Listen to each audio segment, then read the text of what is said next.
Thank you, Mr. President. Mr. President, I rise a question of personal and collective privilege today, the last day of our session.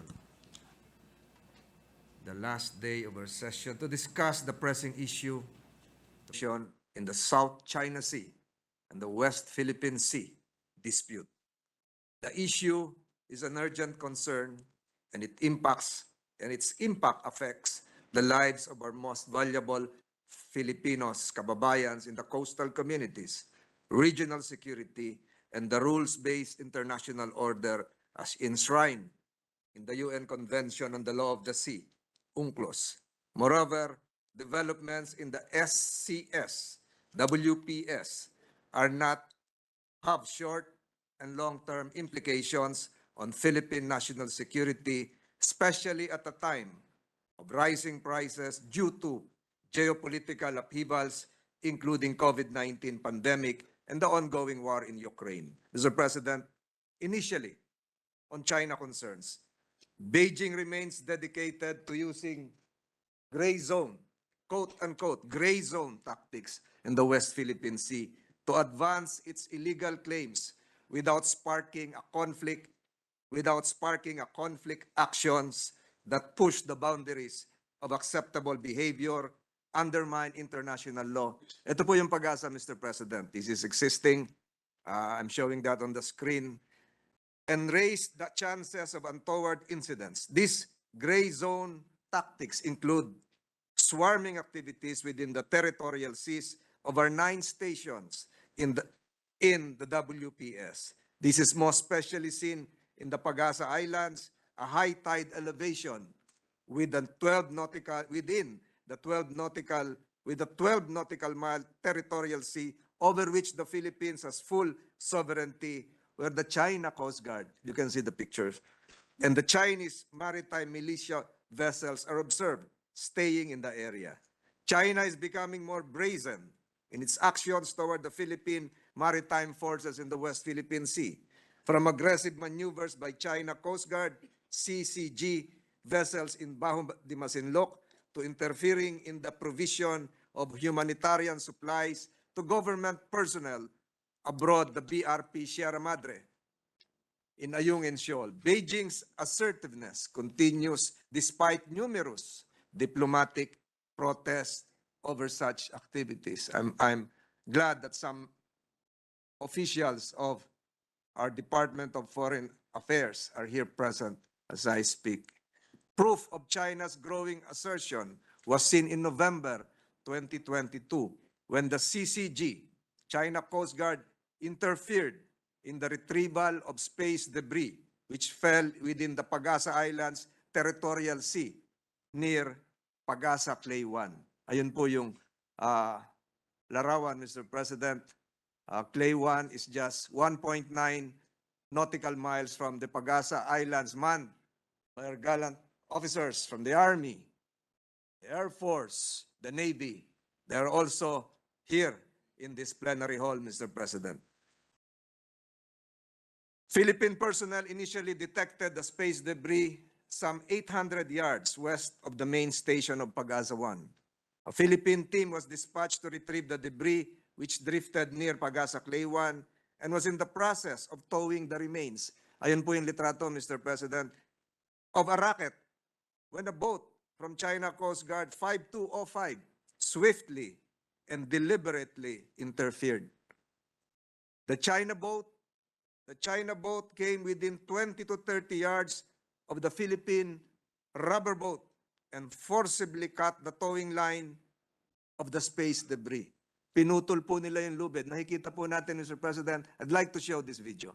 It has never been seen before. It has never been seen even in television, in news, Mr. President. Can we enlarge and have the audio? Ayan po yun, Mr. President. Place the audio. We'll have them put the audio. I've seen that video. It's very important that the audio is on. Can we have the audio?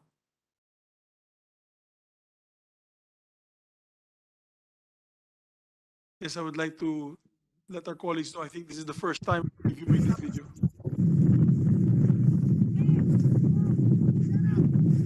Nakikita po natin, Mr. President, hinihila po ng Hila na Hila bisa. po sa likod yung debris.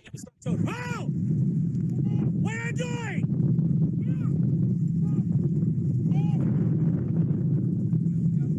I asked for not earlier. You didn't give the not. So this is an actual footage, Mr. President, of that incident last month, Mr. President. The China boat, as I've said, came within 20 to 30 yards of the Philippine rubber boat and forcibly cut the towing line of the space debris. Nila yung tali. See how dangerous Sinawi nila the ulit. incident was, Mr. President. Naka-rubber boat lang po tayo. Ang lalaki ng kanilang mga Kawawa yung mga tao natin. Mr. President, Chinese diplomats denied that the incident occurred. They denied that the incident occurred, claiming that a friendly consultation took place. But the footage and reports clearly show that CCG assertively took the debris in the area well within the Philippine territory. The Department of Foreign Affairs, again, some officials are here, issued a note verbal to China to clarify the matter as the incident was highly provocative.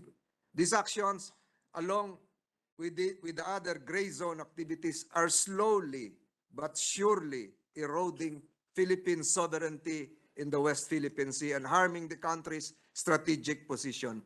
Mr. President, yan po ay isang larawan ng space debris. Mr. President, my colleagues, this is not the first time that Chinese rocket debris has fallen within Philippine territory or territorial waters. On October 6 and November 7 this year, similar rocket debris were recovered in Calintaan, Occidental Mindoro, and Busuanga, Palawan. Even earlier, Mr. President, in July 2022, Chinese rocket debris was also recovered off Occidental Mindoro.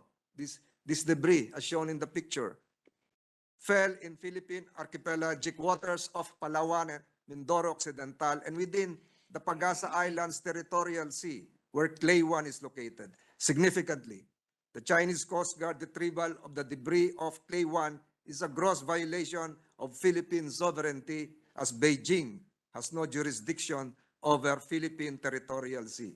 Further, CCG's interference in the retrieval also violated the right of innocent passage under the 1982 UNCLOS, yet another incident in a long and sustained record of repeated violations of international law. Lastly, China's actions demonstrate that Beijing does not recognize the 2016 arbitral award, which establishes a 12 nautical mile territorial sea in the Pagasa Islands.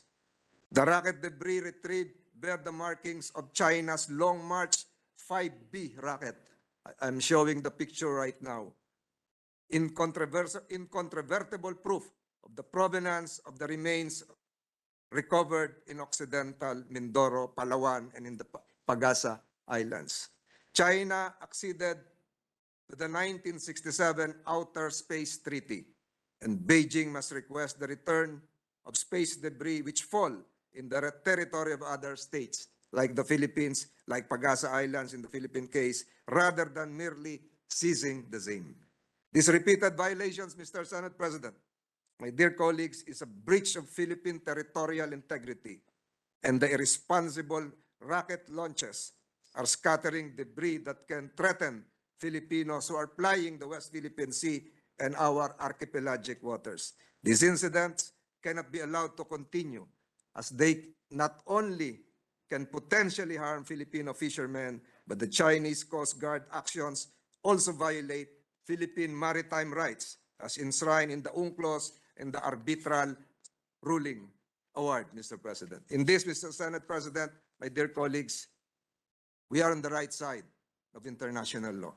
And gross violations like this cannot be allowed and should not be allowed to continue. Before I end this speech, Mr. President, let me stress that it is high time that the government prioritizes South China Sea, West Philippine Sea, as the Philippines has become the laggard among the claimants, a status that threatens not only the country's sovereignty, but also the livelihoods of thousands of Filipino fishermen and the nation's energy and food security. With one strident voice, Mr. President, let us continue to denounce the brazen intrusions into our maritime territory and do all within our power to assert our rights. The rule of law is behind us with the 2016 arbitral ruling. Let us continue to strengthen and solidify our strategic alliances towards this end. For at the end of the day, Mr. President, this is not a fight not only for territory, the environment, and for invaluable resources.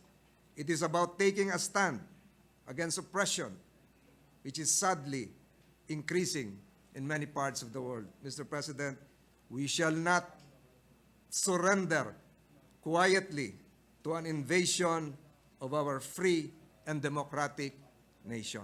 Salamat po, Mr. President. On the onset, we'd just like to thank the good gentleman from Cavite for bringing this matter up. We salute you, sir, for your patriotism and bringing this to national awareness. Thank you for sharing this information to us.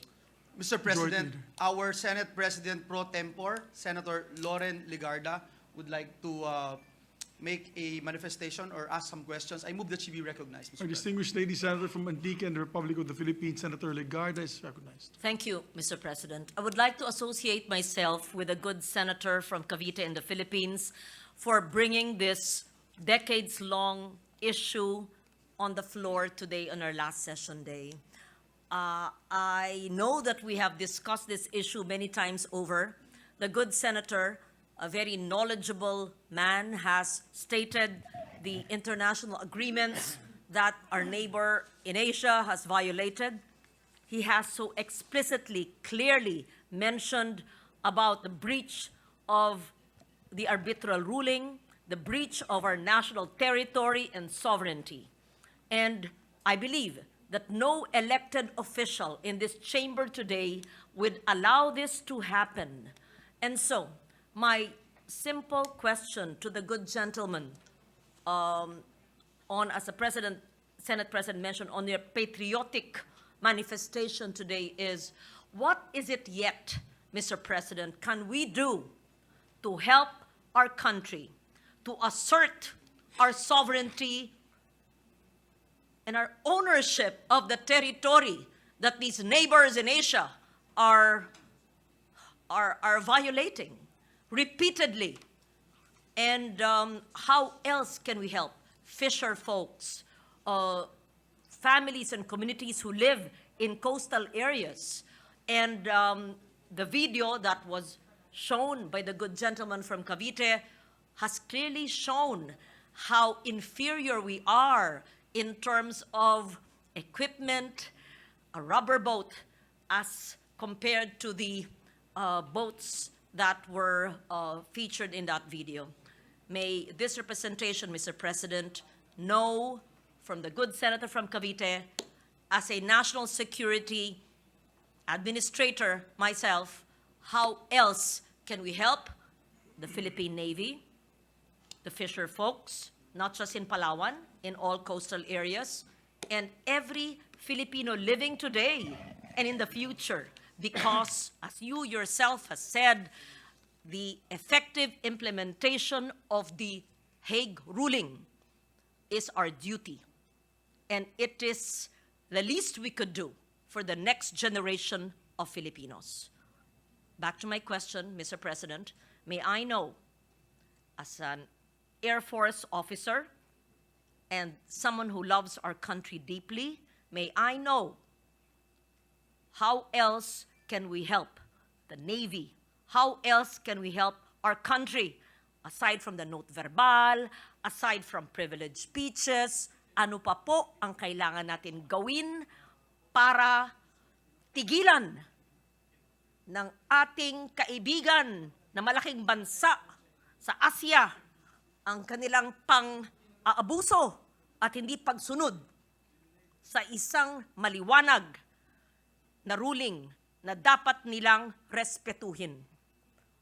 Bawal ang bully sa mundo Mr. President.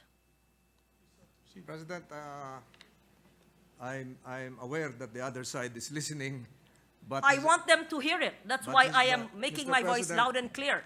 Mr. President, I'm not saying it was a bully. Bawal ang bully. Kung sino ang matamaan, silang masaktan.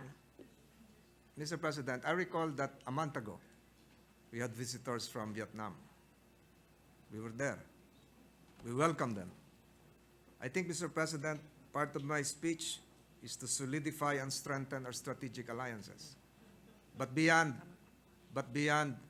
mere courtesy visits, I think we have to engage Malaysia. We have to engage Vietnam. We have to engage the other claimants, Mr. President, to make our positions unified. And that would probably include Taiwan. Taiwan has an island, is claiming an island near that area. So if you all do this together, I think we will have more teeth insofar as asserting the 2016 arbitral award and enforcing our claims. From our part, Mr. President, I think there is a need likewise to strengthen our position in Pag-asa Island. We need more teachers in Pag-asa Island. We need more school buildings in Pag-asa Island. We need the presence of BIFAR in Pag-asa Island. We need the Department of Agriculture in Pag-asa Island. We have to strengthen the municipality of Kalayaan as an LGU so that the mayor will not just be operating from a place in far Puerto Princesa. We have to really beef Pag-asa Island. Mr. President, in the short term, Mr. President, we have to announce and pronounce our position even on the eve, Mr. President, of the President's state visit come 3 January to Beijing. We have to strengthen our position relative to energy and oil, Mr. President. Recto Bank, the Reed Bank. We have to solidify our position in Baho de Masinloc. Pag nawawala na po ang mangingisda, pag nawawala na po ang ating Coast Guard, wala na rin pong nangingisda sa parte po na yon ng Zambales. The same is true with Ayung and Siol, Mr. President. It has to be beyond BRP Sierra Madre, Mr. President. We need funds for this. We need funds for this. So, Mr. President, to answer the good Senate President Pro Temp, Mr. President, various actions, short term, including the placement, which I have repeatedly asked, strengthen the capacity of our radio station in Puerto Princesa to enable that station to forewarn the fishermen in terms of weather reports, and also to impress upon the vessels within that area that Filipinos are operating a radio station with Filipino news, Filipino music, because that's part of our territorial sea, part of our EEC, Mr. President. So a lot of other small, big, strategic, long-term, short-term, mid-term actions can be done, Mr. President. Ang problema lang po, Mr. President, kailangan po itong pag-isahin lahat, pagsamasamahin lahat, pati po yung paglalagay ng telcos na nasa Pag-asa Island na ngayon daw po ay mahina na ang signal. Kung palalakasin po yung telco po doon, talagang atin po yon. Ganon din po siguro yung ilang mga weather stations, Doppler stations ng Pag-asa, ng Weather Bureau. It has to be there because that is ours. Lighthouses are not enough. So a lot of things can be done, Mr. President. Strengthen the Coast Guard. BIFAR should help the fishermen in the area.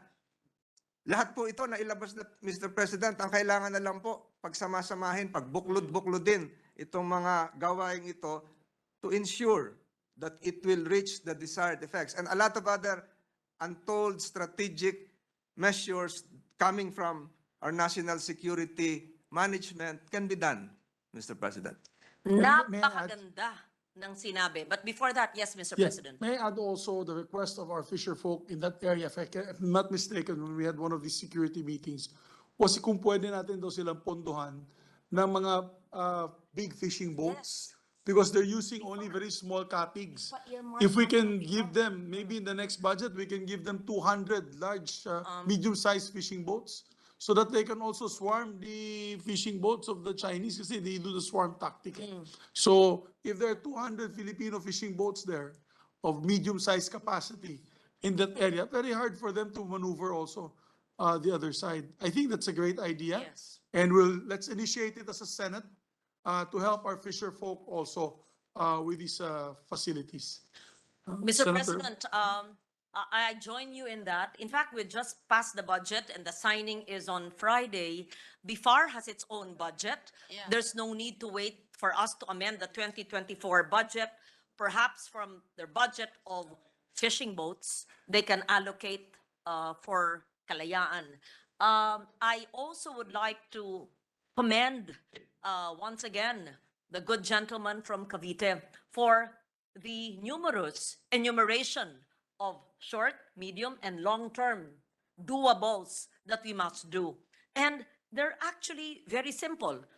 Improving our school buildings or having better school facilities, having well-trained teachers, having a BIFAR station, as the Senate President mentioned, fishing boats for our fisher folks, having a Pag-asa station, a Doppler radar. These are all within the budget that we just passed. And it may not have earmarked this for that area, but I am certain there are provisions within the central agency, as we always see, right? Not everything's earmarked. There are lump sums, and not all lump sums are necessarily bad because they have the flexibility to give it where it is needed. And so having enumerated the 10 or 20 very good suggestions, Mr. President, perhaps we can request the Senate to write the agencies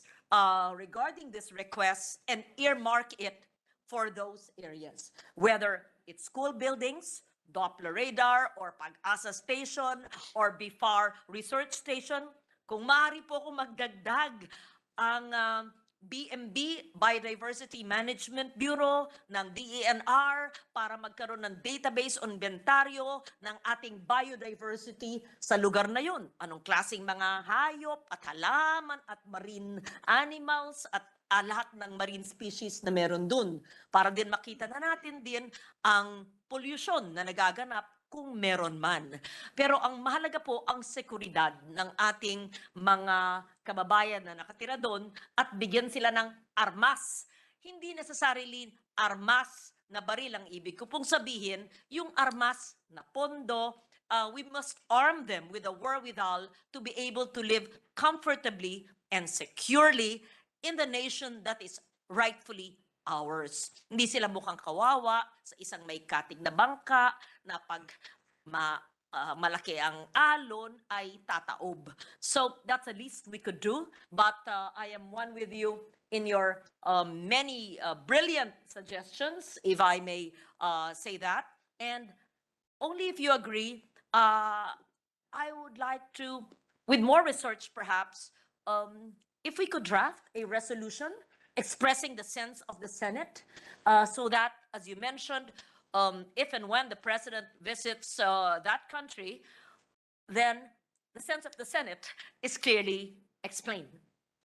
Ay, hindi ko po mabanggit yung pangalan kasi pag nagagalit po ako, ganun, hindi ko nababanggit po yun. Actually, Your Honors, the Senate, if it is so, if we agree, no, may pass an unnumbered resolution Yes. expressing the stand of this particular issue. If the good sponsor would like to just give us a title, that maybe the wordings could be that we can come up with the wordings, better wordings possible, diplomatic wordings, basically showing our regret, no, to what the incident that had happened, shown on the video, and the swarming of the boats closer to Palawan at this point in time, because it was in the news actually a week ago, and we have Navy personnel here on the issue on the swarming of these militia boats towards the island of Palawan, which is clearly Philippine territory, I totally subject agree. to style. I Mr. totally agree, Mr. Chairman, President.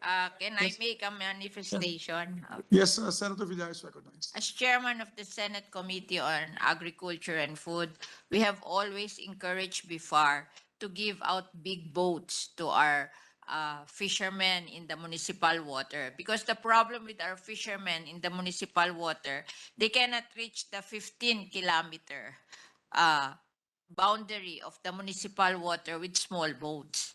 That's why the commercial fishermen are going into the municipal water. So that is really the intent of the BIFAR now, to give big boats to the local fishermen. So we just have to force them to do it because they haven't been doing it. So they have a budget.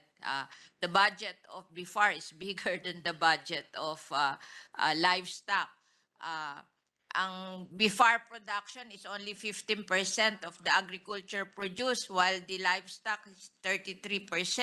But their budget is bigger than the livestock. So I think we can force them to give these big boats, even this 2023, without increasing their budget. Thank you very much for that. Thank you very much for that information, Senator Villar. Maybe when this speech is referred to the proper committee, we can also invite the BIFAR to explain to us what the use of their budget will be, particularly on the making of boats. That was handled very well by the chairperson of the subcommittee on finance, Senator Villar, on their budget. Mr. President, just to add this trivia, I failed to post a picture of mine in Pag-asa Island. I was there years ago. I was there years ago. Mr. President, ang nakita ko po doon, yung bilyaran ng ating mga sundalo, yun po yung kanilang libangan. Ang nakita ko po doon, Mr. President, yung mga sundalo nating nag-aalaga ng kambing. May kambing po doon kasi tumutubo talaga yung damo. Nag-aalaga sila, goat racing po sila doon. So it's not just probably BIFAR, but the entire DA machinery should be on board, Mr. President. Yes. I visited Pag-asa, nandun lang sa isang cellphone ko na luma, kaya hindi ko nakuha yung picture, yung dati kong cellphone pa, Mr. President. Yes, actually, you're right in point when you said that we should improve the facilities in Pag-asa. The airstrip has to be repaired. There should be more facilities for the public there. You remember that meron po tayong mga kababayan doon. We have a population there of several hundreds of families. Yeah. We have a mayor, Pag-asa. We should put health facilities. We should really improve it. Na hindi naman sila piling kawawa na talagang kinalimutan din natin sila. We have should municipal- telecommunication facilities. We should give them satellite television para they can have real-time news information and TV.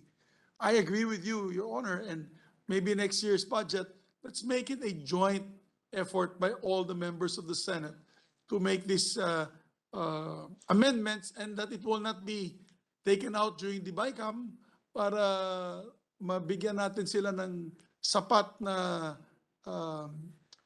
I would say, sapat na pagmamahal na nararamdaman po nila, nakasama po sila sa Republika ng Pilipinas.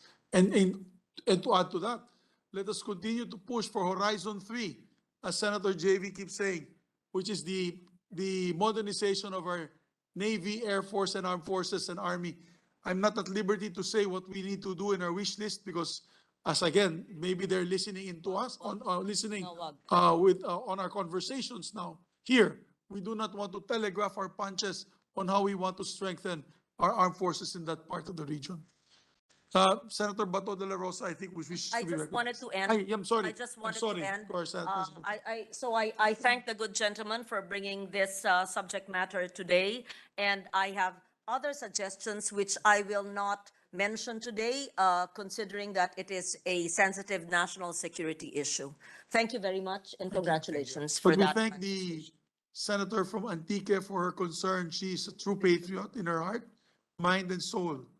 We thank her for that. Senator De La Rosa is recognized. Thank you, Mr. President. Just a short manifestation in relation to the good Senate President's statement about possibly making a sense of the Senate as far as this incident is concerned, that you want to make it more diplomatic. Mr. President, I would like to suggest that if we are going to make our sense of the Senate expressing our disgust over this incident, can we make it diplomatic at the same time forceful? Yes. Para naman kung nakikinig yung mga Chinese ngayon, we We're disgusted. are disgusted and we are offended by what you are doing to our troops in the West Philippine Sea. We should express that to them. Mr. President, palagay natin, hindi tayo pakinggan. Who are we? Pakinggan ba tayo ng China na napakalakas nila? But sana as a body, itong Senado ay magpalabas tayo ng sense of the Senate para malaman natin mga kababayan na ang Senado natin ay galit na sa ginagawa na pambubuli nitong mga tao na ito sa ating mga kababayan. Hindi na po, sige lang tayo nagtitimpi porque maliit tayo. We don't want war to happen. Ayaw natin maging war freak tayo, pero gusto lang natin talaga ipakita sa kanila, iparamdam sa ating mga kababayan na tayo punong-puno na sa pambubuli na ginagawa nitong mga Chinese na ito. So, kung nakikinig kayo ngayon, mga Chinese, galit na kami. To tell you frankly, we are mad with what you are doing to our troops. The simple bullying, I tell you, the simple bullying, and we cannot tolerate that act to happen again. I hope you're listening. Yeah, I know you're listening right now. Listen to me. Listen to me. We are mad at you with what you're doing. We want to make it more diplomatic, at the same time, forceful, para pakinggan ninyo kami. Yes. Respetuhan tayo dito. In fact, Mr. President, nabanggit naman ni Senator Tolentino yung our initial talks with the Vietnam National Assembly. The President of National Assembly of Vietnam, when we talk about the bullying in the West Philippine Sea, which they also are experiencing. And they told us that they want to join forces with us to show to the world that we don't deserve all this bullying that is happening in the West Philippine Sea. Yun ang pag-usapan namin initially, Mr. President. So Yes. sabi ko, yeah, we have to cooperate. Tayo maliliit. We have to cooperate so that the whole world will listen to us. That enough is enough with this bullying incidents. That's it, Mr. President. I salute you, Senator Bato de la Rosa, and it will, as it's been said, so it shall be done. We Thank will you, make Mr. a President. resolution, unnumbered resolution, that will express the sense of the Senate on our disgust in what we have seen today, in what had transpired most recently in the West Philippine Sea. Tama yun, puno-puno na po tayo.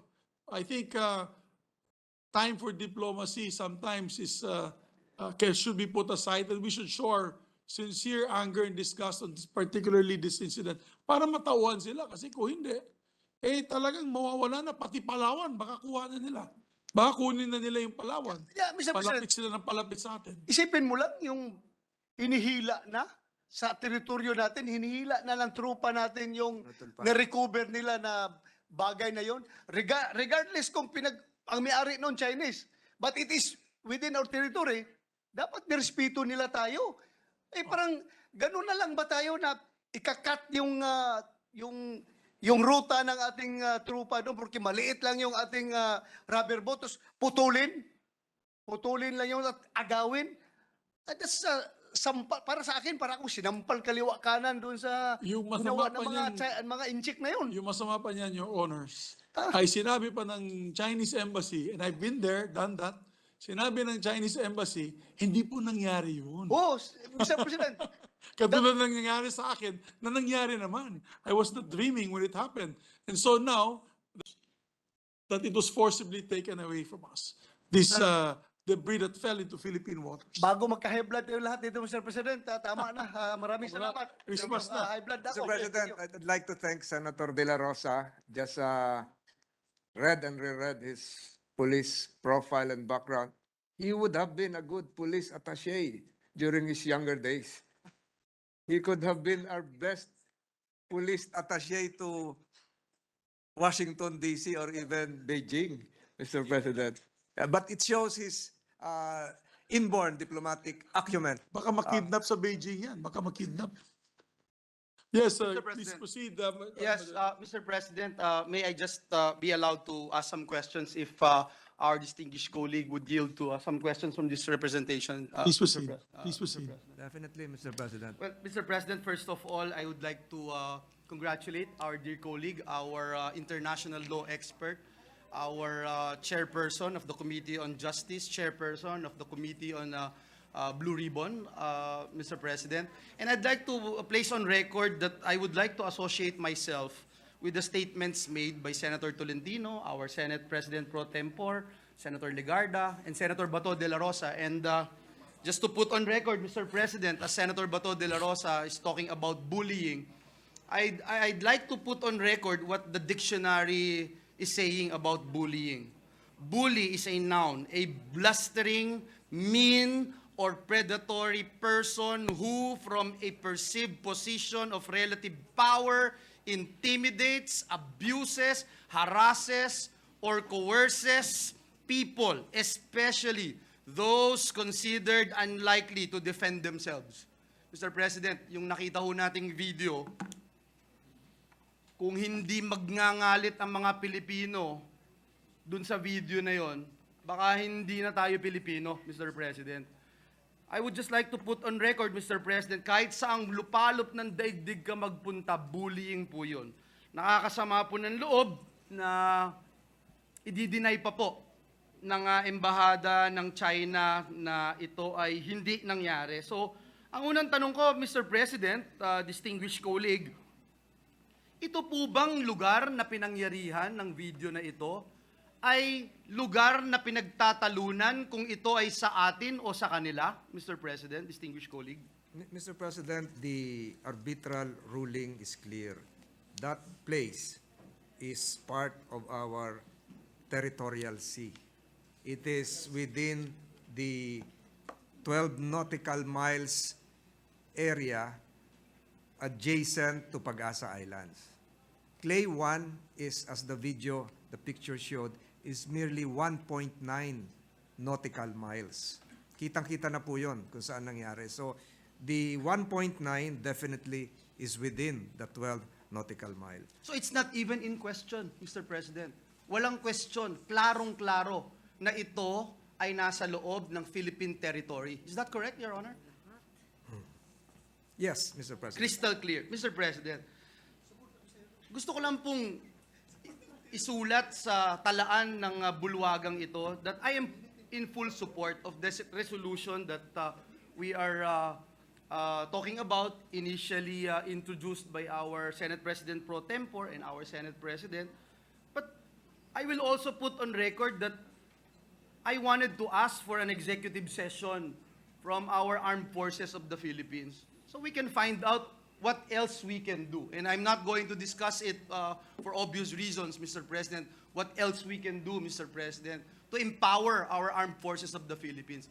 It's disgusting, Mr. President, and just looking at the video and being in a position where we can help our people, not only our fisher folks, but also our men in uniform, na ang iba po sa kanila ay narito, Mr. President.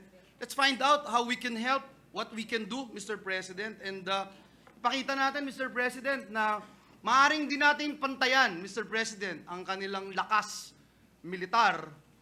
Ngunit, Mr. President, yung ating masidhing pagnanais para tumayo, para ipaglaban ang soberenya, ang teritoryo ng ating nag-iisa at pinakamamahal na bansang Pilipinas.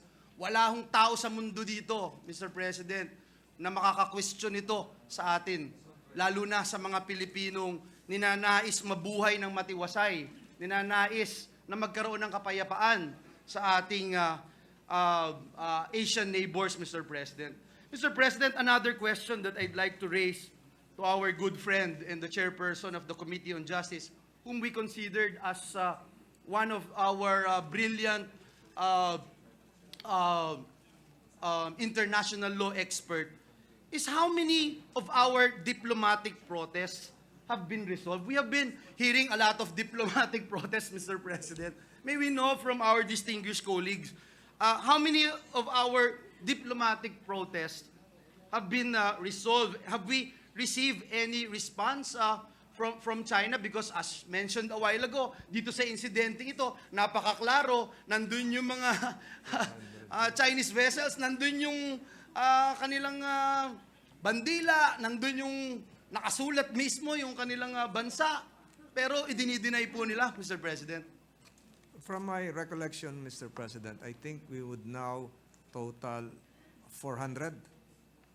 400 Note 400. verbal, since note the start verbal, of all, through the diplomatic years, protest, yes. Mr. President. So I'm not privy to the results. Even the calling of the ambassador based here has been done.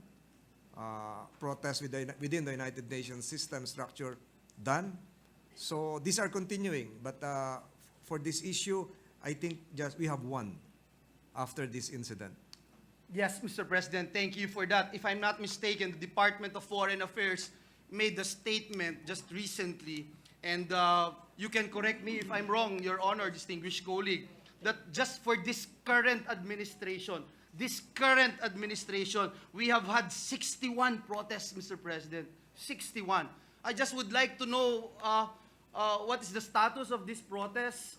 Meron na po bang naresolba kahit isa dito sa 61 protests na ito during this early administration, Mr. President? If we can get that data, Mr. President, we would be happy to know what we can do and how else we can help our DFA officials, etc. And I would just like to put on record, Mr. President, that the continuous presence of Chinese structures in the West Philippine Sea, despite our arbitration victory in 2016, endangers, Mr. President, not only our territorial sovereignty, but also our food security as well. Would like to emphasize, Mr. President, the breadth and depth of this issue in terms of fisheries alone, fisheries resources. As of 2020, 7% of our total fisheries production, or 323,312 metric tons of aquatic products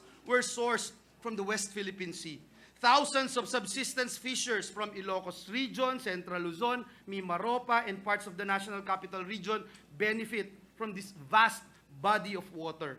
And lastly, Mr. President, in terms of coral reefs, the coral reefs in the Philippine Sea cover an estimated area of 4,640 square kilometers, or 30% of the total reef of our country.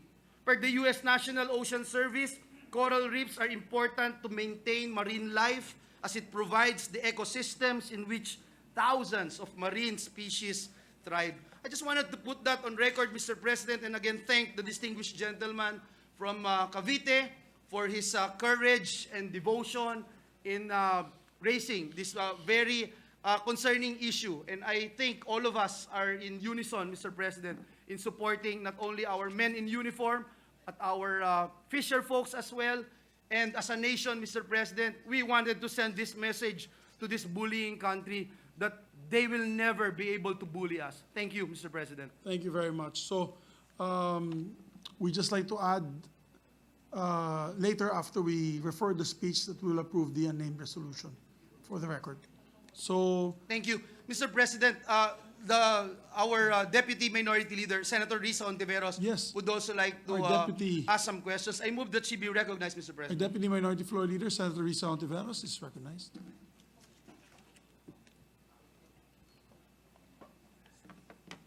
Salamat kayo, Mr. President. Good gentleman mula sa Cavite, maaari po ba magtanong ng ilan lang, siguro kalahating dosena lang Willingly, Mr. na President. tanong about points directly mentioned by the good gentleman in his privilege speech.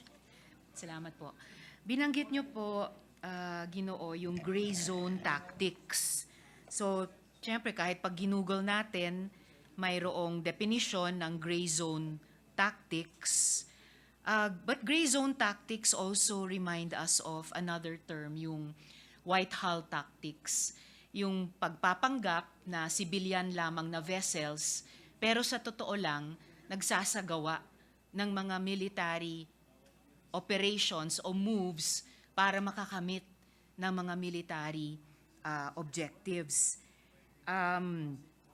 So, ibig pong sabihin, Mr. President, good gentleman, yung gray zone tactics or white hull tactics, nagpapanggap na hindi gray hulls. Minsan nga, alam natin recently or maybe not so recently, ang China, literally pinagmumukhang, nagpapanggap na Coast Guard or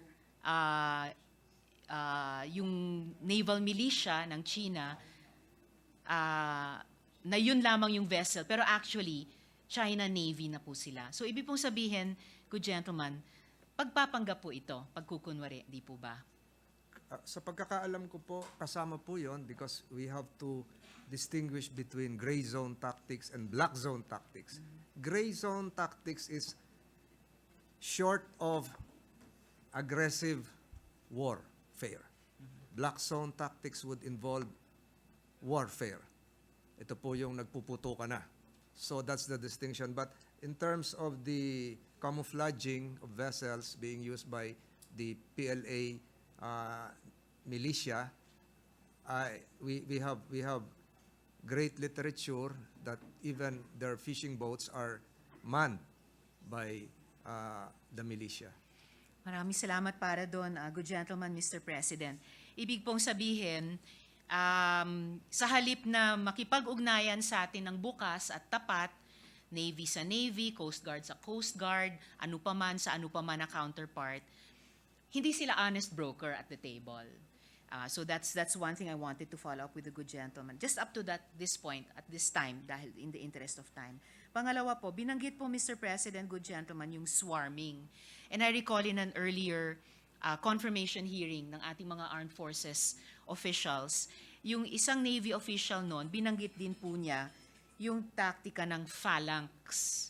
Tinanong po natin sa kanila noon kasi, good gentleman, Mr. President, ano ba itong ginagawa ng China na maraming maliliit o medium-sized na vessels nila, tabi-tabi, kunyari 20-20, mag-aangkla para palibutan ang isang either feature ng ating archipelago or isang vessel natin, halimbawa ng Philippine Navy.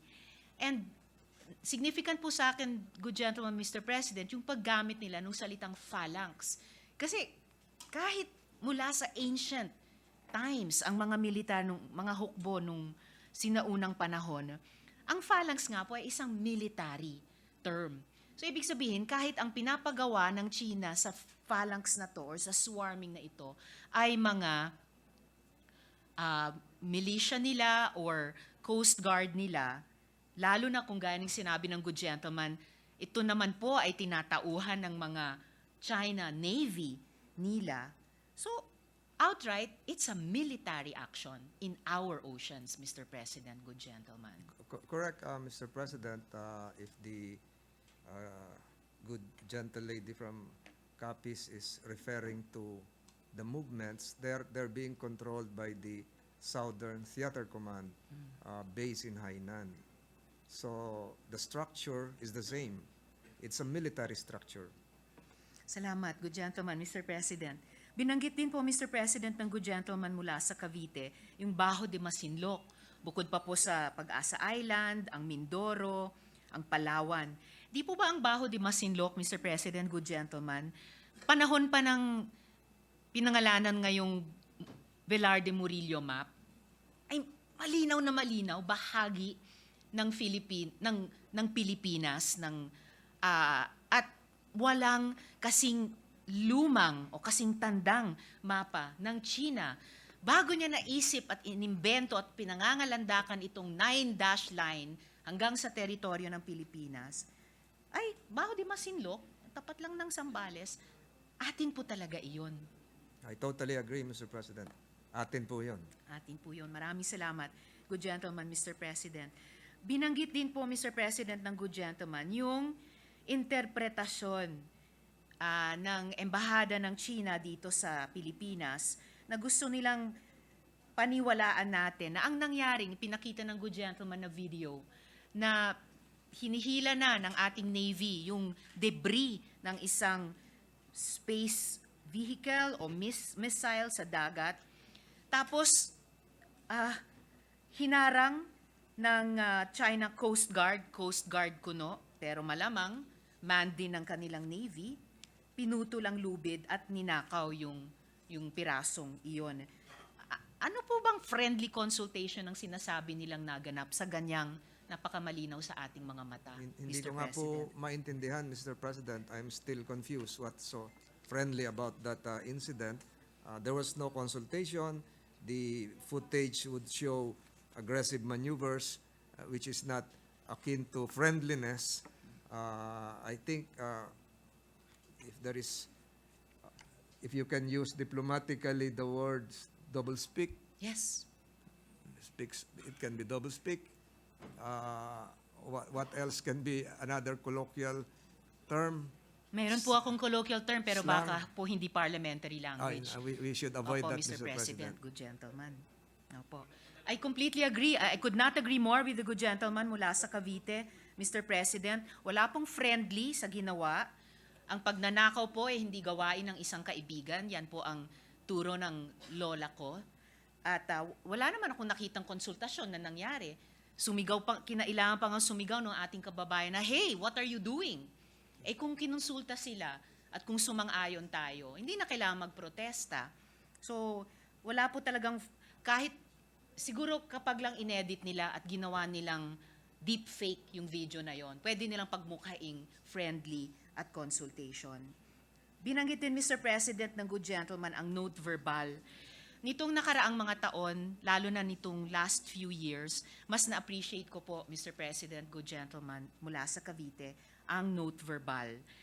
Dahil at least ito ay paulit-ulit na assertion ng ating mga diplomat, ng ating pamahalaan na hindi tayo sang-ayon sa ginawa ng sino pa mang ibang bansa. Lalo na isang bansang nagsasabing siya'y kaibigan natin.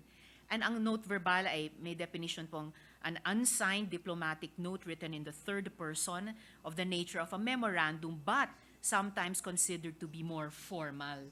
Beyond note verbal, Mr. President, good gentleman, posible po kaya na ang mga susunod na komunikasyon ng ating pamahalaan? Halimbawa na po, isang magandang halimbawa yung ipinapanukala ni Senate President ng presiding officer, maaring isang resolution expressing the sense of the Senate. Posible po ba na yung mga susunod na komunikasyon, halimbawa ng ating executive, ay signed na, malinaw na galing po sa ating gobyerno, written in the first and second person, pero formal pa rin. Kahit po to be answered at a later time, Mr. President, good gentleman, nais ko lang i-pick yung mind ng good gentleman sa tingin nilang diplomatic, pero mas malakas pang forma ng komunikasyon natin sa bansang iyon.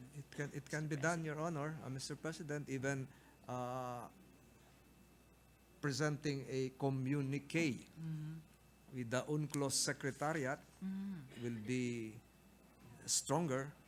So it can be done. It has been done before by other countries. Some diplomats here are nodding their heads. The newly confirmed ambassadors are here. So it can be done, Mr. President.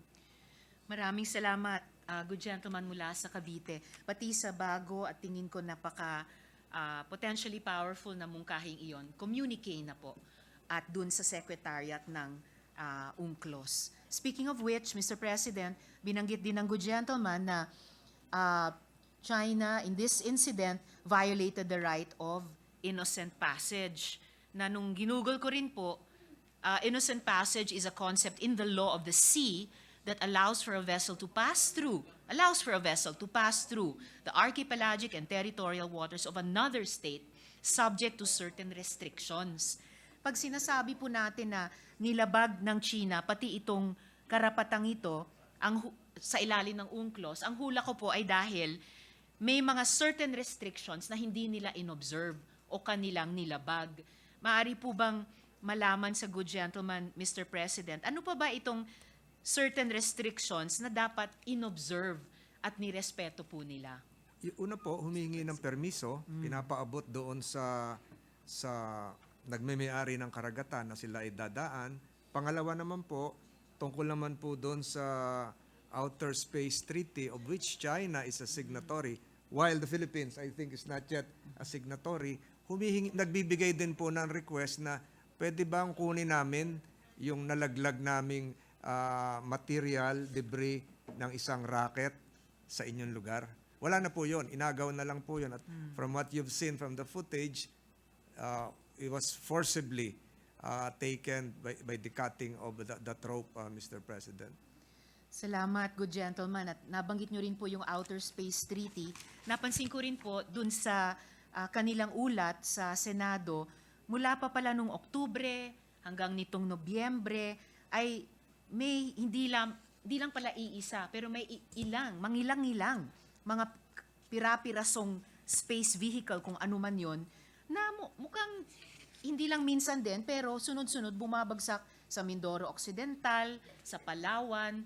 Kaya't napaisip tuloy ako, Mr. President, good gentleman, kung posibleng, for the consideration of the good gentleman at syempre eventually ng ating mga diplomatic officials, kung yung communique sa Secretariat ng UNCLOS ay maaring may subject or kahit may tanong, may totoong pagkonsulta sa UNCLOS Secretariat, wag nating sundin ang halimbawa ng China sa kanilang konsultasyon, tungkol sa kung may bumagsak pa rin, dahil kung magpatuloy ang China sa kanyang mga space operations, kung may bumagsak pa rin mga pirasong ganon dito sa mga lugar na identified na, ay ngayon pa lang ma-communicate natin na hindi sila pwedeng basta-bastang pumasok doon, nang hindi, gaya ni sinabi ng good gentleman, humihingi ng permiso, etc. etc. po. Correct po. And even under existing laws, we can claim damages. Lalong-lalo na po pag minabagsakan, Yes. minabagsakan na bahay, halimbawa, or property, pwede po silang pagbayarin. Maraming salamat po, good gentleman, Mr. President. Baka magandang payo din po ito o impormasyon maging dun po sa municipal government ng Kalayaan. Kasi in fairness po sa kanila, nung 21 ng Nobyembre nitong taon, naglabas naman din po sila pagkatapos ng insidenteng ipinakita ng good gentleman ng opisyal na pahayag ng LGU Kalayaan ukol sa floating object na nakita sa Pag-asa Island. Kaya makatutulong din po siguro sa kanila, malaman nila itong itinuro ngayon ng good gentleman sa representasyong ito na kung wag naman sanang mangyari ever, no? Pero kung may na-damage man sa kanilang bahay nga po or kabuhayan o ano pa man, ay maaring meron sila mga karapatan sa damages sa ilalim nito. I think last but not the least, Mr. President, good gentleman, isa siguro sa pinaka-interesanting para po sa representasyong ito na sinabi ng good gentleman, Mr. President, ay na tayo, ang Pilipinas, has become the laggard among the claimants. At wala pong gustong maging laggard, wala pong gustong maging kulelat. Kaya't para sa akin, wake-up call ito, 6 years mula nung arbitral ruling na maghabol na po tayo. Dahil para po sa akin, Mr. President, good gentleman, ang pagiging laggard ay usapin din ng panahon. I feel the more and stronger diplomatic and political steps we should take now, pati kasama ng iba pang mga claimant nations. Ako po talaga nagpupugay din talaga sa Vietnam. Natalo nila. Ayaw natin manggera, pero sila, they went to that extreme. Natalo nila not 1, not 2, not 3, but 4 superpowers. China, the US, France, and Russia. At nanaig sila ang kanilang sambayanan. So China, Indonesia, Brunei Darussalam, nakakagawa po sila ng paraan mas effectively, proactively i-engage ang China At kahit papaano, paulit-ulit na ipahayag na pilitin siyang mag-behave. Huwag siyang maging rogue state dito sa ating rehiyon. Ako rin po bilang isang Asyano, proud ako kung may regional power, may rising global power na taga-Asya. But as the good gentleman said, as our colleagues have said, I will not be bullied in our own backyard. So, kailangan natin maghabol para hindi na po tayo laggard. Yung hindi natin nagawa nung nakaraang ilang mga taon mula nung arbitral ruling, marami po dito itinuro ni Marites Vitug sa kanyang rock solid. Isinulat po niya paano natin na ipanalo yung ating kaso sa The Hague. Ang dami, sa epilogue niya po, which was entitled Sailing Forward, dami po niyang mungkahi sana na nagawa natin noon, joint fishing expeditions kasama ng ibang fishing claimant states, joint environmental protection actions, para hindi lang bilateral sa China, pero multilateral on our part vis-a-vis China. Kung siguro ginawa natin yon pagkatapos kaagad ma-i-award sa atin yung arbitral ruling. Pero sige, habulin natin ngayon. Hindi po mangyayari na aapihin yung ating mga mangingisda. Hindi po mangyayari na pwedeng kalkalin ng China ang sarili nating seabed para mag-construct ng kanilang mga artificial na isla sa loob ng ating teritoryo at kanilang gawing base militar na ngayon gusto nating nadagdagan tuloy ng trabaho yung ating armed forces sa nakarang ilang mga taon na kailangan ngayon mag-isip sila ng paraan na maging diplomatiko pa rin pero mas malakas. Mahirap din po talaga to straddle that balance. Pero unfortunately, we have put that onus on them. So kasi dapat kumilos tayo several years ago pa. Pero humabol po tayo, Mr. President, good gentleman. Kaya sobra ko pong na-appreciate, gusto ko pong ipagpasalamat sa good gentleman ang kanilang privileged speech and that incriminating, this is not unparliamentary, that damning video. Subukan ng Chinese ambassador sa Pilipinas ipagmukhang friendly consultation yan. And very last, brief manifestation, Mr. President, good gentleman, maaring hindi lang po nangyayari ito sa Palawan, sa Mindoro, sa Bajo de Masinloc. Just a month ago, may mga posts ang isang Gordian knot Ray or Ray Powell na who is fishing the waters near Maricaban Island in the Philippines while broadcasting a phony AIS signal with a #China prefix. This ship has been awfully busy for the past week starting 15 November. So nagtataka po yung mga netizens at mga advocates, ito ba ay halimbawa ng IUUF fishing o something more sinister? Maricaban, tapat lang po ng mainland po ng Batangas. So baka magandang isama na rin po sa Indeed, it's napakahalaga ng alarming, pinahayag Mr. ng President. gentleman. Maraming salamat Thank you, po thank you, sa Mr. Ginoo President. mula sa Cavite. Daghang salamat, Mr. President. Maraming salamat po to our Deputy Minority Floor Leader. Mr. President, Senator J.V. Ercito would also like to make a short manifestation. I move that he be recognized. Our distinguished Deputy Majority Floor Leader, Senator J.V. Arcito, is recognized. Thank you, Mr. President. Itong araw na ito, nagsimula lang ang ating usapin sa Pogo. Minsan tatanungin natin kung talagang ang China ba ay talagang tunay nating kaibigan. If they are really our friends. Pogo, yung source of drugs, source of smuggled agri-products, lahat ng problemang ito nanggagaling po sa kanila.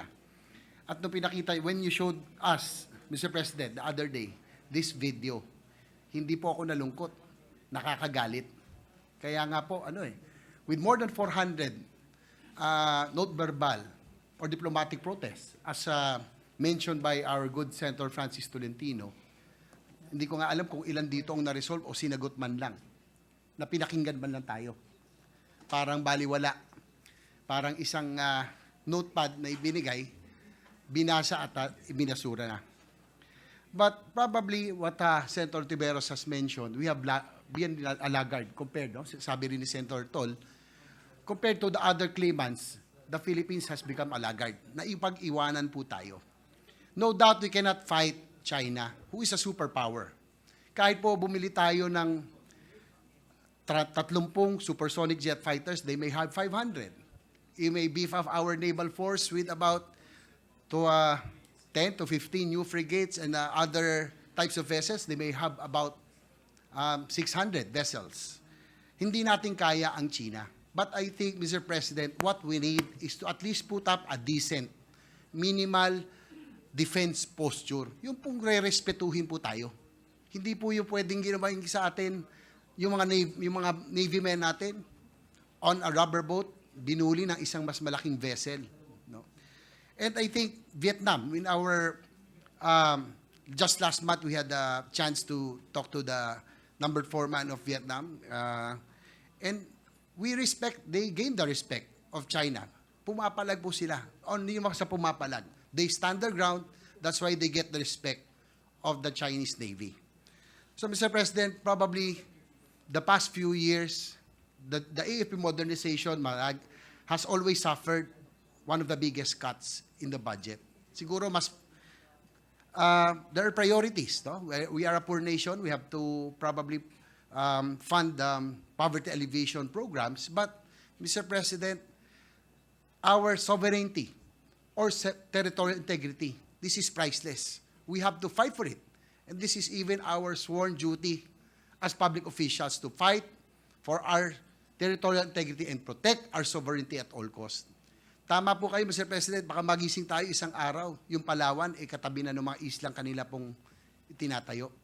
So, Mr. President, pinigilan na ako ni Senator Alan noon kasi we have to keep our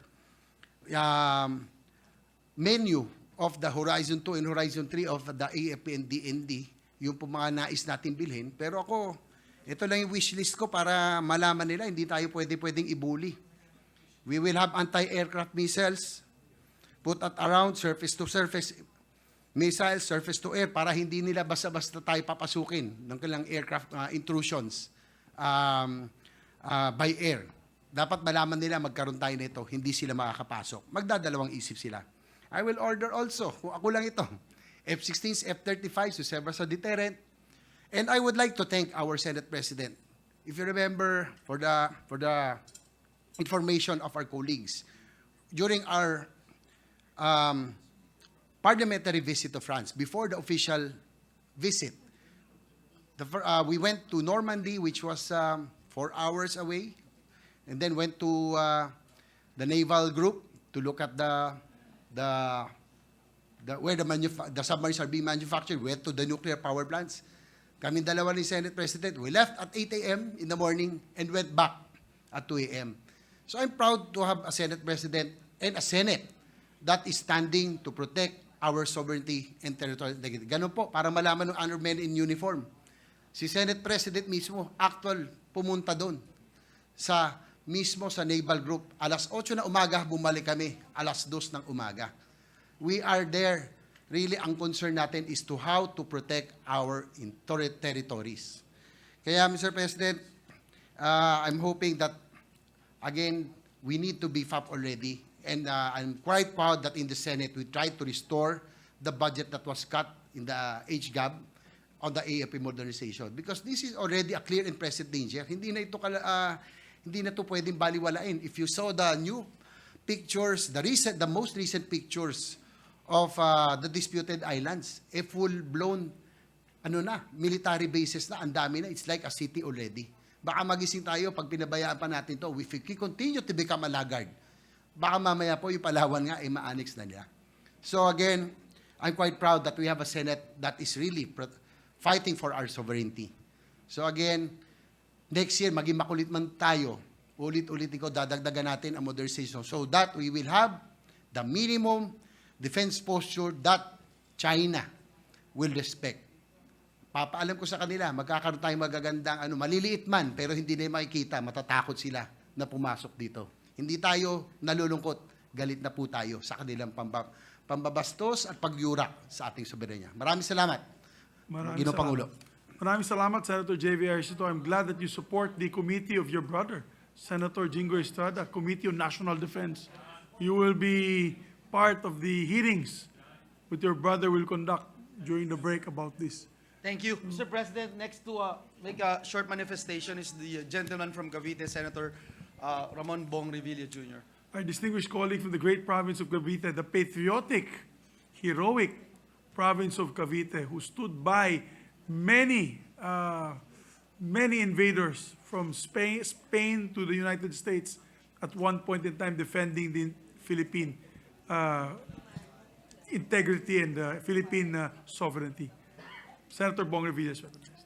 Thank you, Mr. President.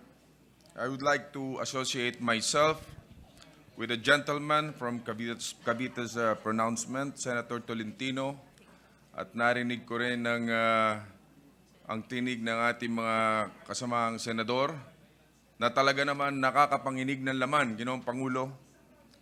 Sa panahong ito na mas higit at mas masidhi nating dinadama at binibigkas ang lupang hinirang.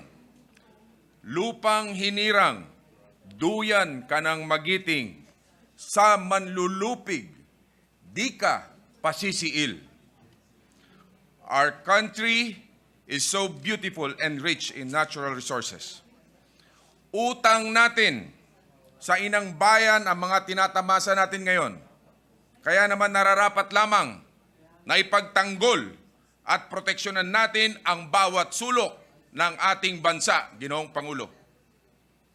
Tayo'y mga Pilipino, kilalang matatapang. Hindi tayo titiklop, lalo na sa mga panahong ito na sarili nating mga kababayan ang ginikipit, inaalipusta sa sarili nating bansa. Caviteño yan. Mga kababayan, Caviteño yan. hindi tayo papayag. Hindi dapat tayo pumayag. Taas noo at buong puso tayong maninindigan. Atin ang Pilipinas. Dapat nating ipaglaban ito.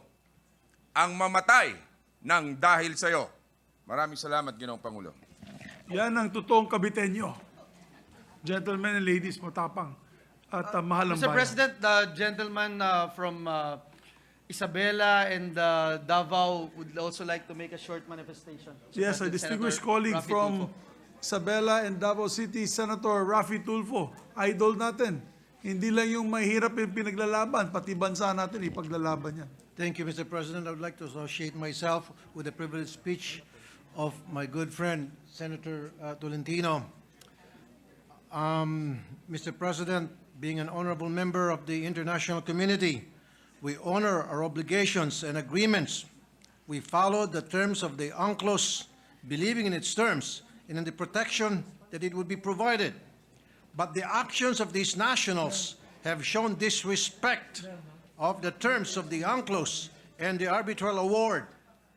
Taking a stand for our waters is crucial because if we let go of these brazen acts in the West Philippine Sea, we open all our waters to breach because we show that we allow it. What will stop this nation or other nations from disrespecting our rights under international law on all our waters from the north, east, or south? Manindigan na po dapat tayo. Ang ating katubigan ay buhay at kabuhayan para sa ating mga kababayan. Ito ay pinagkukunan natin ng likas na yaman. Let us explore, utilize, and maximize our water resources, and we can use these funds to provide protection for our waters. Para sa akin po, para sa isang bully, we should speak the language that they can understand. And that language that is, we have to stand up. And how we're going to do that, we have to modernize our military. It's about time, Mr. President. Maraming salamat po. Maraming salamat, Senator Raffy. Thank you. Mr. President, at this juncture, as the minority leader would also like to Yes, make a our distinguished manifestation. minority Mr. leaders recognized. Thank you. Thank you, Mr. President. So let me congratulate our colleague and thank him for bringing this to our attention and for revealing for the first time the footage. Hindi po si Senate President nakita na po niya, pero ako po, first time ko po ito nakita. And if our colleague would answer some questions, Mr. President. Willingly, Mr. President, Uh, the minority leader. Yun pong yung pong note verbal or protest natin, kahit po hindi sagutin yun, hindi dapat tayo maapektuhan and we should continue to do that, Mr. President. Correct, Mr. President. Wala naman pong requirement na sagutin nila yon. Tama. At saka actually ginagawa natin yun para sa ating sariling interest, not because kailangan nilang sagutin. Tama po yan. Correct. Because I understand, Mr. President, I think it plays an important role, no, in international law, so that in the future, silence or inaction might be deemed to be acquiescence to action, to questionable action, Mr. President. Correct, Mr. President. So, in effect, ang panawagan ko po sa ating mga kababayan, huwag po tayong ma-frustrate na kahit sabihing 1,000 na yung protest o note verbal, hindi naman tayo sinasagot. Hindi naman natin ginawa yun para sagutin tayo. Kailangan lang natin gawin yun para meron tayong madepensa sa larangan ng international law argumentation na, Mr. President. Yes, correct, Mr. President. Naiipon yon incrementally at some point in time, they can have evidentiary basis, Mr. President. Tapos, Mr. President, narinig ko po ngayon ang commitment ng Senate leadership to, in the next budget cycle, to pour funds into Pag-asa Island or in the municipality of Kalayaan para po matulungan ang mga kababayan natin doon to make life more comfortable for them. So pagdating po ng next budget cycle for 2024, maniningil po ako as the minority to remind the majority of the sentiment expressed this afternoon. Kasi tama lang Tama lang po na buhusan natin ng funds kahit for civil works, for civilian purposes, yung bayan na yun, yung ating mga kababayan na doon nakatira, because actually they are sacrificing for us. Because they are living in that island, inhabiting that island, doing actually some patriotic duty for the Filipino people and the Republic of the Philippines. So, siguro, yun na yung pinakamaliit po natin magawa sa kanila to make life more comfortable in Pag-asa Island, Mr. President. I'd just like to share, but before the good gentleman answers, in our briefing with the intelligence officials, every shipment of goods, rice, meat to the island, even materials, building materials to Pag-asa is being harassed by the Chinese.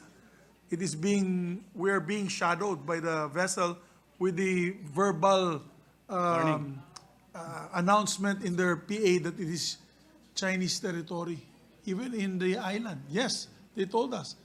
When the Nika Head visited the island, there was a ship about 500 meters from the shore. One of the big ships, if you see the picture, parang nasa harap na yung shore. They surround you with the naval ships and Coast Guard ships. Kaya nakaka-alarma na, Your Honors. And they're being very, very aggressive, and I think we should take action. Just to inform the gentleman, even if we fund it next year, baka mahirapan tayo idala itong mga materyales doon kung haharangan ng mga Chinese ships. Dapat siguro tayo, sumama tayo doon. Pag-escort ng mga barko, kasama ko si Senator Bato. Sakay tayo sa barko, Senator Bato, i-escort natin yung mga goods and services, dala natin doon sa Pag-asa Island para sa ating mga kababayan na nakatira doon. Pero yes, Mr. President, thank you for that manifestation. Pero the first step is actually to make sure na may funding po sa budget. Yes, yes. Correct, Mr. President. And to really enhance that municipality, which is an LGU. Nakita ko nga lang doon, nag-aalaga sila ng kambing. So, kailangan siguro maraming sources of livelihood, maraming gawain din yung mga naninirahan doon. Tapos, that's for the 2024 budget cycle. But for the 2023 budget, kaya yata nating matulungan din yung municipality na yan at yung isla through the local government support fund. Meron din yung growth equity fund na in the budget process. Ang alam ko, that is really meant for the two lowest classes of municipalities. And I believe Pag-asa would be either fourth or fifth class municipality. Correct, Mr. President. So, There can be windows. yes, Mr. President. So, we made a promise for the 2024 budget cycle, but it's too late for 2023, but we can still do something because meron pong flexibility dun sa ginawa nating budget. So ayokong gamitin yung salitang bagong bayani kasi ginagamit natin sa OFWs, pero some of them are also disappointed with how government treats them. Pero bayani, actually, yung mga nakatira po sa Pag-asa Island, siguro maybe hindi nila alam, but they are really performing some duty and some benefit for the Republic of the Philippines, Mr. President. You might... Also forget the Ayungin Shoals. Yes, Ayungin yung Shoals. May sundalo, Marines. yeah. Marines ba yun? Nandun or Marines yata? no? Marines po. Yeah, and they BRP siya constantly harassed. Yes. Barrage of noise pollution, light pollution, constantly barraged. And then, Mr. President, siguro, since meron yata tayong activity, siguro just a reminder that diplomacy never ends. Diplomatic effort should always be exerted, but at the same time, this should not prevent us from using appropriate language in our communication, maski na siguro strong language kung kinakailangan. Kasi in this particular case, na nakita natin sa video, meron na kasing physical interference, Mr. President. Yun po yung delikado. Kung unsafe maneuver nga, ground for a protest na yun. Ito po is there's a physical interference or intervention. Merong cutting of the rope pa yan. So, even in drafting or crafting our Senate resolution, we can use appropriate language, which means stronger language. Pero diplomasya pa rin po tayo ang ating objective hanggang sa dulo ng panahon. There must be really diplomatic efforts. Correct, Mr. President. Perhaps we can collectively, Mr. President, collectively assign the Office of the Senate President to craft this, and with our approval today, it can be part of the documents to be given to the President when he makes the state visit this coming 3 January, because we will resume session past January 16, if I'm not mistaken. 23. So 23. So the state visit has been consummated.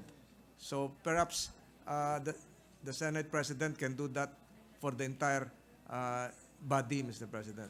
And then final point, Mr. President, pero on an incidental matter, on space debris. Kasi definitely, mga metallic objects po ito, dalawa. Nasa Pag-asa Island territorial waters, yung isa na recover, yung isa sa Mindoro area. Nahulog po to galing sa space o sa kalangitan. I'm sure hindi naman yan lumapag ng daan-daan. That violently slammed on a body of water, Mr. President.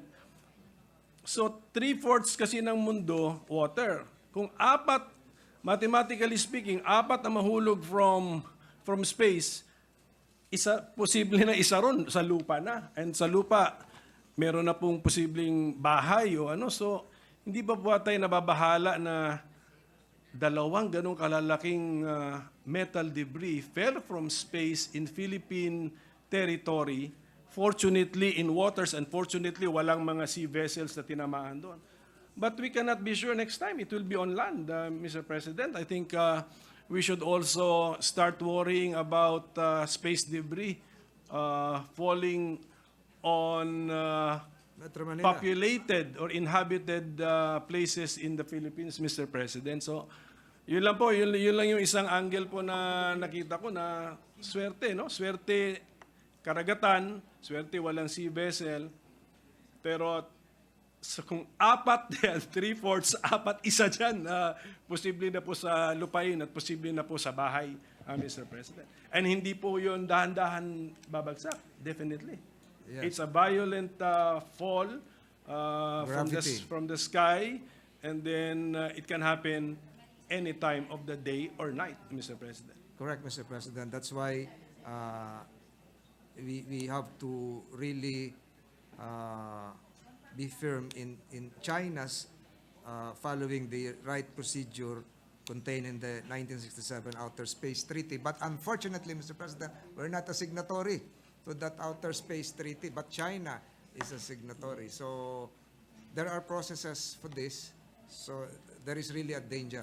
Ang laki po nung ano parang pakpak na aeroplano po yan.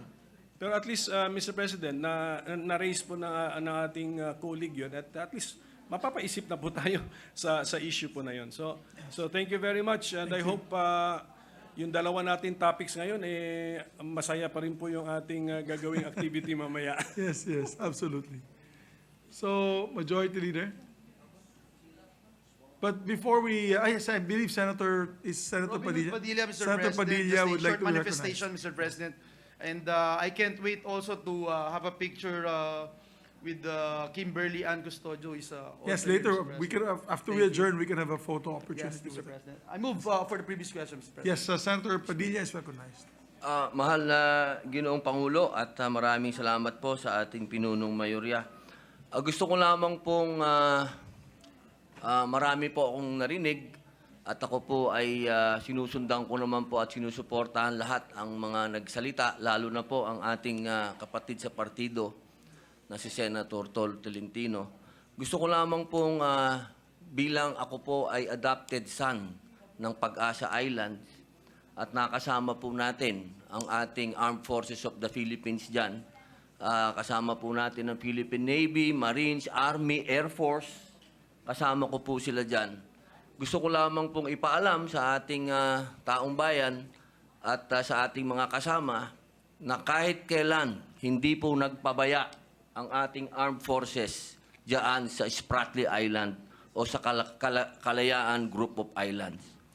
At nung nandun po kami, nandun po tayo at naitarak po natin ang bandila ng Pilipinas sa K1, K2, K3, K4. At ang ating pong armed forces, ang ating pong Air Force, regular po yan na nagpapalipad ng ating aeroplano doon para siguraduhin na yung ating pong mga ari-arian doon, yung ating pong teritoryo ay napuproteksyonan. At ganoon din po yung mga isla na nakapaligid doon, nandun po ang ating Philippine Navy. At handa pong mamatay yung mga yan. At hindi po ako kailanman sa akin pong nakita nung nandun ako, kahit na isang beses, hindi po kami nabuli ng China. Kami po ang nambuli nung nandun po kami. Hindi po namin pinayagan na nung oras na yon na kami po'y harangin nila at makapagtarak ng bandila natin. Ang gusto ko lamang pong sabihin, nasa pagkukwento po yan. Hindi ko po kinokontra, mahal na Pangulo, ang sinabi ng ating kapatid sa partido ng PDP Laban. Kung hindi, gusto ko lamang pong ipaalam sa lahat na sinususugan ko po ang sinabi ng ating senador mula sa Cavite na handa pong mamatay ang ating Armed Forces of the Philippines para proteksyonan ng ating mga ari-arian. At hindi po natin kailangan. Sa totoo lang po, mahal na Ginoong Pangulo, sa kasaysayan ng inang bayang Pilipinas, wala po tayong nakalaban kundi superpower. Espanyol, Hapon, Amerika, hindi po tayo kailanman sumurrender. Yan po ay nasa ating kasaysayan. Ang gusto ko pong sabihin, mga mahal kong kababayan, katulad po ng sinabi ng ating minority leader, ang usapin po na ito kung makukuha sa diplomasya. Sapagkat pwede po nating sabihin yung UNCLOS, sabihin natin yung arbitral ruling. Ang problema, hindi po yan kinikilala ng China. At hindi po sila membro ng UNCLOS. Kaya hindi po natin pwedeng isaksak yan sa kanila ng isaksak dahil hindi po nila tatanggapin. Ang kailangan po natin, mahal na Ginoong Pangulo, ang aking pong huling paalala, dahil meron po tayong Christmas party. Magpapasko po kayo. Can we just kill the negativity? Can we just be positive and be peaceful? It's Christmas. Maraming salamat po. Mabuhay po. Maraming salamat, Salamat po kay Senator. Senator Robin. Mr. President, Sorry, I may sound like a broken record. This is really, last but not the least, the chairperson of the Senate Committee on National Defense, Senator Jinggoy Estrada, would also like to make a manifestation. I move that he be recognized, Mr. I'll just President. make it brief, Mr. President. Yes, Thank you, Senator Mr. Estrada, President. please. As your chairman of the Committee on National Defense, I think it is incumbent upon me to associate myself with the privileged speech of my good friend, the gentleman from Cavite.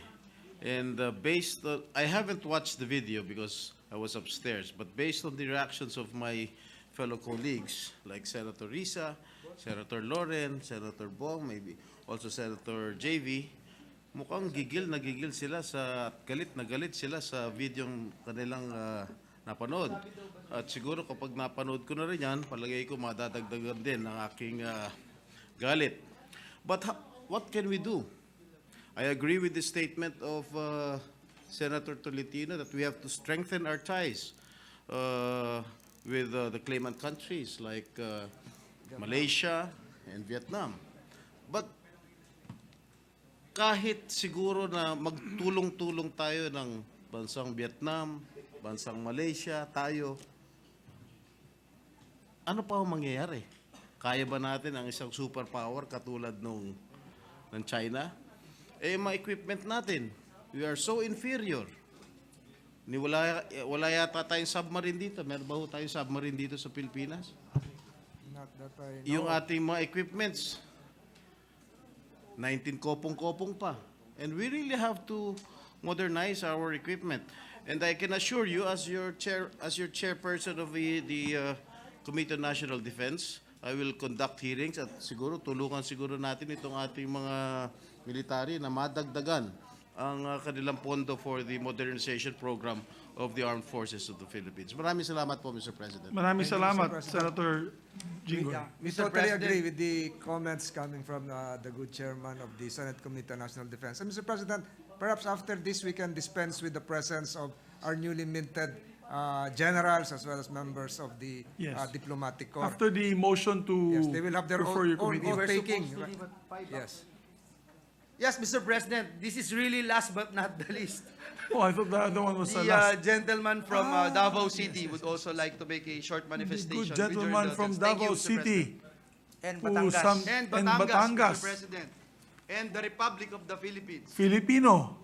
Just a He's a short Filipino. manifestation, Mr. President. Yes, sir. Alam kong nagmamadali na kayo sa party, pero importante ito. No, that's not the party, Mr. President. We have, we're supposed to listen to the speech of our Senate President, and we are about to give a commendation to Miss Kimberly Ann Custodio, Mr. President. Just to put on record, Mr. President. Okay. Salamat. Please proceed, Senator Go. Salamat sa pagkakataon as one of the senators. Just a short manifestation, Mr. President. The country's national interest and welfare of all Filipinos should always be our paramount consideration when it comes to the West Philippine Sea issue. Article 12, Section 2 of our Constitution provides that the state shall protect the nation's marine wealth in its archipelagic waters, territorial sea, and exclusive economic zone, and reserve its use and enjoyment exclusively to Filipino citizens. Ito po ang mandato sa atin ng saligang batas, ang protektahan, isulong at ipaglaban kung ano ang sa atin. Mr. President, sa kabila ng masalimuot na issue sa West Philippine Sea, ang interes ng bansa at ng lahat ng Pilipino ang dapat magsilbing gabay sa ating laban. Even our former President Duterte has assured our country's right over the West Philippines. Binalanse po ng dating Pangulo ang karapatan, kapakanan at kakayahan ng ating bansa sa usaping ito. Maaring wala po tayong sapat na kakayahan pagdating sa military capability sa ngayon, but we should not give up even an inch of our territory. What is ours is ours. Ipaglaban natin kung ano ang atin. Bilang isang mambabatas, hangad ko na sana lahat ng anumang hindi pagkakaintindihan sa West Philippine Sea ay naidadaan sa maayos at diplomatikong usapan. Mahalaga ang papel ng diplomasya rito at importanteng bukas po tayo sa maayos at tapat na pag-uusap sa ating bansa. Hindi po natin kakayanin na may madamay, masaktan, or magbuwis ng buhay na ordinaryong Pilipino sa gusot na ating kinakaharap sa isyong ito. Sikapin po natin na maisulong ang ating karapatan ng walang buhay na maisaalang-alang. Maraming salamat po. Mr. Maraming salamat, Senator Go. Thank you, Mr. President. At this juncture, move that we refer the privileged speech and the manifestations and interpellations thereon of the distinguished gentleman from Cavite, Senator Tolentino, to the Committee on Foreign Relations as the primary committee and the Committee on Defense as secondary committee. I so move, Mr. President. So foreign relations first, Yes, Mr. and then President. secondary defense, or would you want defense to be primary? I think Committee. the chairman With the of indulgence of the chairman what's of the pleasure? Committee on Defense already indicated his willingness to conduct hearings priority. a while ago. As a priority. Yes, Mr. As President. a first committee. As Yes, primary. primary. Well, Mr. President, with that, I will move that it be referred to the Committee on National Defense as the primary committee and the Committee on Foreign Affairs as secondary Yes, because committee. this hearing will also guide us on how we can help modernize our Navy and Air Force and military armed forces, the Army that are stationed, Marines that are stationed in these particular areas. So, there being no objection to the motion of the majority floor leader, motion is approved. Yes, Mr. President, at this juncture, I also would like to move To to adopt an unnumbered resolution. perfect. That is what I'm about to move, Mr. You President. read my mind. Majority To adopt an unnumbered resolution expressing the sense of the Senate on the situation in the West Philippine Sea, subject to style. And, expressing our disgust yes, Mr. of what had President, transpired. in this particular incident, Mr. President, unless any member... Yes, of this particular incident. Yes, subject to style, Mr. President, and move that all members be made co-authors, Mr. President.